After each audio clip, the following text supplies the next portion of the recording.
கொடுத்துருக்காங்க சார். ஆனால் இந்த மாதிரி ஆஃபீஸ் யாருக்குமே அனுப்பல சார். சில பேர் இந்த ஆஃபீஸே இல்லாமல் இருக்கு. சில பேர் சாப்பாடு கூட அவங்க எதுவுமே கேர் பண்ணி கொடுத்தாங்க. வராங்க, அவங்க ஒர்க்கை பார்த்துட்டு அவங்க அப்படியே போயிடுவாங்க. ஆனால் நீங்கள் அப்படி கிடையாது சார். எங்களுக்கு ஆஃபீஸு கொடுத்துட்டு ஃப்ரீடம் கொடுத்துட்டு அதுக்கு தேவை ஒய்ஃபை கூட எங்களுக்கு ஃப்ரீயாக கொடுத்துருக்கீங்க சார்.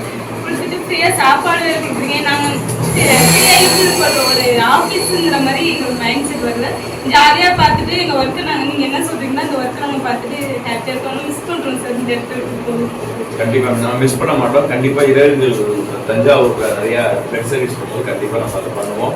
இந்த உறவு இப்படியோட முடியாது, கண்டிப்பாக தொடரும். இதோட நம்மளோட இரவுகளுடைய வேலை முடியாது. கண்டிப்பாக நம்ம எல்லாருமே சர்வீஸ் பண்ணுவோம். நிறைய விஷயம் கற்றுக்கிட்டீங்க. ஸோ அதனால ரொம்ப வேற என்ன நான் திரும்ப ட்ரைனிங் போட்ட கூட இந்த ஆஃபீஸ் தான் கேட்கலாம் அப்படின்னு. ஆனால் எங்களுக்கு வந்து திருச்சி கிடையாது, தஞ்சாவூர்ல தான் போடுவேன் அப்படின்னு சொல்லிட்டாங்க. ஆனால் சில பிள்ளைங்க வந்து திருச்சி போடலான்னு இருக்காங்க, சிடிக்கு மட்டும் திருச்சி போடுங்கன்னு சொல்லியிருக்காங்க சார். அப்படி போட்டால் நாங்கள் இந்த திரும்ப இந்த ஆஃபீஸ் தான் சார் கேட்போம். கண்டிப்பாக நல்லா பண்ணுங்க. என்னோட வீடியோஸ் நான்